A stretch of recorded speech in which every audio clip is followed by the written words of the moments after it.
Bienvenue sur Africa 24 dans cette nouvelle édition du 12-15. Voici les titres de l'actualité. En Afrique du Sud, la commission anticorruption a remis le chapitre final de son rapport aux autorités. Un rapport de plus de 5000 pages consacré aux activités de corruption sous l'ère de l'ancien président Jacob Zuma. Renforcer l'autonomisation des petits exploitants agricoles à l'heure où la sécurité alimentaire du continent se retrouve menacée face au conflit en Ukraine. C'est l'initiative proposée par la start-up nigériane Thrive Agric qui leur propose de relever le défi du financement. Et puis, coup de projecteur sur la pièce de théâtre Kunene and the King de John Caney, une adaptation moderne de King Lear de William Shakespeare. Les détails à suivre dans ce journal.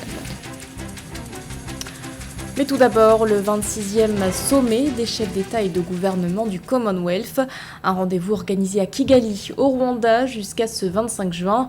Parmi les personnalités présentes à cet événement, le président nigérian Muhammadu Buhari, son homologue ougandais Yoweri Museveni ou encore le premier ministre britannique Boris Johnson.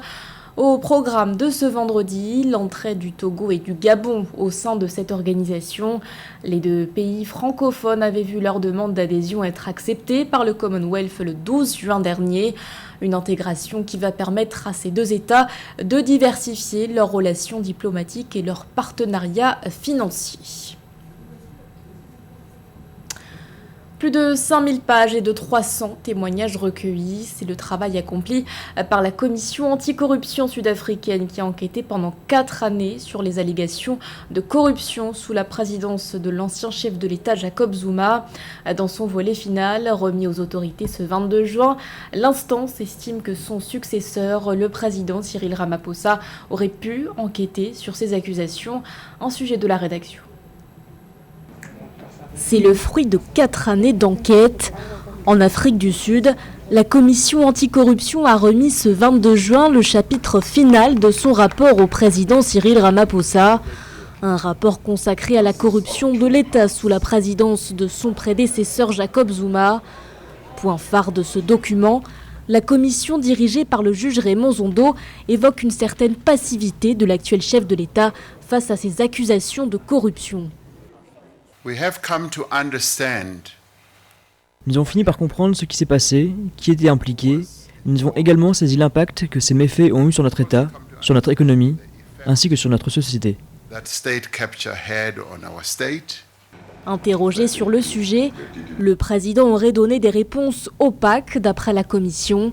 L'instance estime également qu'il avait à sa disposition suffisamment d'informations crédibles dans le domaine public pour l'inciter au moins à enquêter.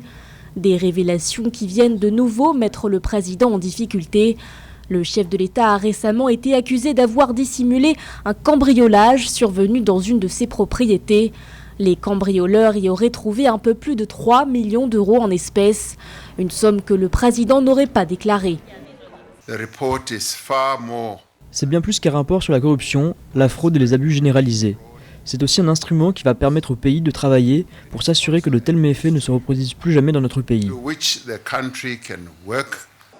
Principale mise en cause dans ce rapport, l'ancien président Jacob Zuma a déjà été condamné en 2021 à 15 mois de prison pour outrage à la justice. Et pour cause, il avait refusé de comparaître devant la commission anticorruption. L'actualité nous emmène également en Tunisie où la principale centrale syndicale du pays a élaboré son propre texte constitutionnel. Alors que les Tunisiens devront se prononcer sur le projet de la nouvelle constitution lors d'un référendum prévu le 25 juillet prochain, l'Union générale tunisienne du travail compte leur présenter une sorte d'alternative. Le but, de permettre aux citoyens d'établir une comparaison entre les deux textes. Le document proposé par l'UGTT a été rédigé par plusieurs corps de métier, tels que des philosophes, des historiens ou encore des professeurs de droit constitutionnel. À l'heure où le conflit en Ukraine menace la sécurité alimentaire de l'Afrique, les petits exploitants agricoles sont amenés à jouer un rôle majeur dans la mesure où ils produisent 80% des aliments consommés sur le continent, selon la BAD. Mais ces agriculteurs se heurtent à des défis de taille, l'accès aux intrants et au financement notamment. Pour renforcer leur autonomisation, des initiatives sont mises en place, à l'instar de celles portées par la start-up nigériane Thrive Agric, Nathalie Mo. Le rôle des petits exploitants agricoles est aujourd'hui crucial pour approvisionner les marchés africains en nourriture. Alors que près de 346 millions d'Africains sont menacés par la crise alimentaire, ces agriculteurs qui occupent 78% des terres cultivées du continent veulent augmenter leur contribution pour la sécurité alimentaire. L'un des défis auxquels ceux qui sont accompagnés par la start-up nigériane ThriveAgric s'attaquent est la baisse du coût des aliments sur le marché.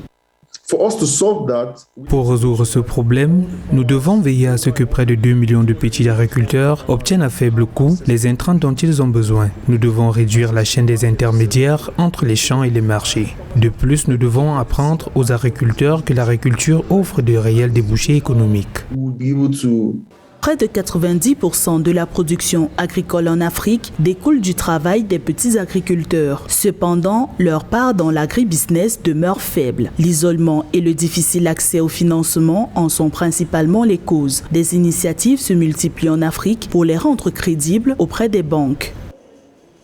Ce que nous faisons est de créer une identité pour ces petits agriculteurs. Nous ne nous contentons pas uniquement de leur fournir les intrants, car si nous les leur donnons, la question est de savoir comment nous pourrions nous assurer que l'ensemble du processus reste cohérent. C'est pourquoi nous créons une identité pour ces petits exploitants agricoles, afin que dans un an ou deux, cette identité soit bancable.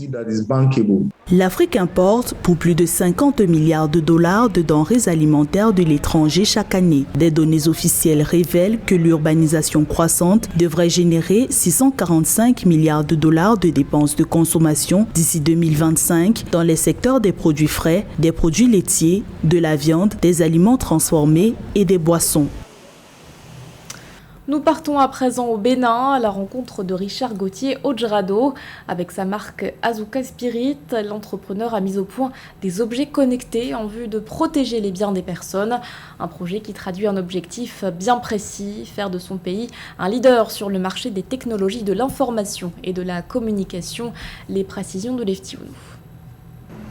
Avec comme ambition de faire du Bénin un leader en matière d'innovation technologique et impulser le rêve africain, Richard Gauthier Ojrado est l'un des meilleurs jeunes entrepreneurs du secteur des nouvelles technologies en Afrique, basé au Bénin, présent sur le marché des TIC.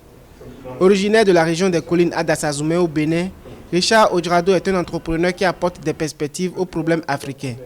Il a été très tôt moulé dans le domaine des affaires, de la vente des appareils électroménagers et de la foire commerciale grâce à son père. Cette expérience a fait développer sa passion pour l'électronique et les nouvelles technologies durant des années. Richard Ojrado a un parcours assez atypique avec beaucoup d'initiatives entrepreneuriales. Victime de la perte de ses smartphones, Richard Ojrado a décidé de concevoir une solution préventive contre le vol de téléphone avec un capital de 620 000 francs CFA. 3 ans après cette mésaventure, il a conçu le premier modèle, le prototype AS Watch V7. Après avoir eu ce prototype, avant même de l'avoir, j'avais déjà fait une vidéo dans laquelle j'ai démontré le concept. Et en 72 heures, nous avons eu plus de 12 000 intentions d'achat, ce qui m'a conforté dans cette approche de solution. Richard Gauthier Ojrado a eu des difficultés à produire sa première solution à cause de la quasi-inexistence des industries de fabrication du matériel et des équipements high-tech et électroniques au Bénin. Très déterminé, il a persévéré afin de développer de nouvelles solutions digitales, notamment des montres intelligentes, lunettes connectées et autres ordinateurs portatifs dernière génération. Des solutions high-tech simples et pratiques. Pourquoi les ordinateurs? Les ordinateurs pour moi, parce que en fait, c'est un produit qu'on utilise, dont on a besoin dans presque tous les secteurs d'activité. Et le budget qu'investit toute l'Afrique dans ces produits-là est énorme. Alors nous avons la capacité aujourd'hui de le faire. Pourquoi ne pas le faire? Nous l'avons prouvé, nous l'avons fait et très bien. Richard Gauthier Ojrado a autofinancé ses solutions high-tech africaines grâce au Love Money.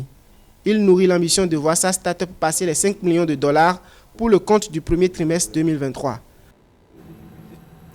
La légende du théâtre John Kani analyse l'Afrique du Sud moderne dans une nouvelle pièce de théâtre intitulée Kunene and the King, une adaptation de King Lear du grand dramaturge anglais William Shakespeare. La pièce qui a été présentée pour la première fois à Londres en 2019 a repris sa tournée sud-africaine après une interruption en raison de la crise sanitaire. Corinne Camden. 25 ans après les premières élections démocratiques post-apartheid, deux hommes d'horizons différents se retrouvent pour faire une rétrospective sur un quart de siècle de changement en Afrique du Sud. C'est le synopsis de Kunene and the King, la dernière production théâtrale de l'acteur sud-africain John Kani. Après une interruption en raison de la pandémie de Covid-19, la pièce de théâtre a repris sa tournée sud-africaine ce mois-ci, après une première à Londres en 2019.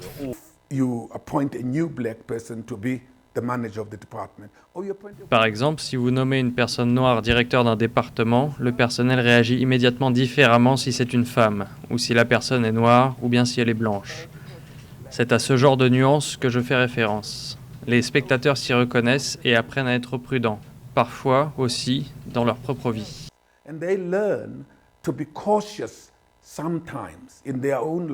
La pièce de théâtre du célèbre acteur et dramaturge parle d'un patient blanc interprété par Michael Richard, souffrant d'un cancer en phase terminale, et de son soignant noir interprété par John Kani. Lorsque l'infirmier est envoyé par son agence au domicile du patient en phase terminale, il est pris pour un voleur. C'est la scène qui ouvre cette pièce de théâtre acclamée par la critique. Le patient, du nom de Jack Morris, n'a pas interagi avec les Noirs de l'Afrique du Sud post-apartheid et les considère avec suspicion. Dans cette pièce, j'apprends à découvrir ce noir qui vient chez moi, qui doit s'occuper de moi, que je considère uniquement comme un aide-soignant, et puis je me rends compte, au fur et à mesure que nous avançons, que c'est un être humain. Cet homme a des histoires. Cet homme a une vie qui doit être comprise. Et j'ai besoin d'écouter. John Kani n'en est pas à sa première analyse de la société sud-africaine. Sa pièce intitulée Sizwe Banzi is Dead, écrite en 1972, parlait des lois restrictives sur les laissez-passer du gouvernement de l'apartheid. Elle lui a valu une renommée internationale et un Tony Award. Il a ensuite joué dans divers rôles télévisés et films, dont Le Roi Lion de Disney et Black Panther de Marvel. Un mot de sport à présent avec le retour des CAF Awards. Après 2 ans d'absence, la prestigieuse cérémonie qui récompense les talents du football africain se tiendra de nouveau au Maroc le 21 juillet prochain. Parmi les titres qui seront décernés, celui du meilleur joueur africain de l'année et de loin le plus attendu, José Douglas.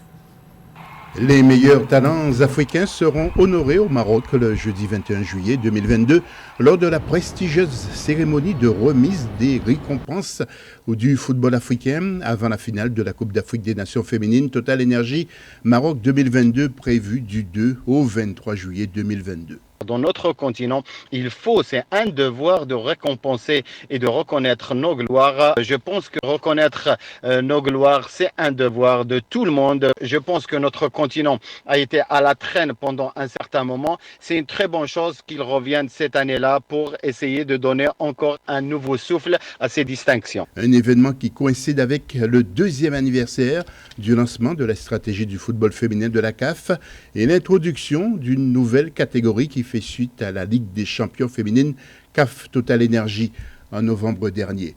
Il s'agit de la joueuse interclub de l'année.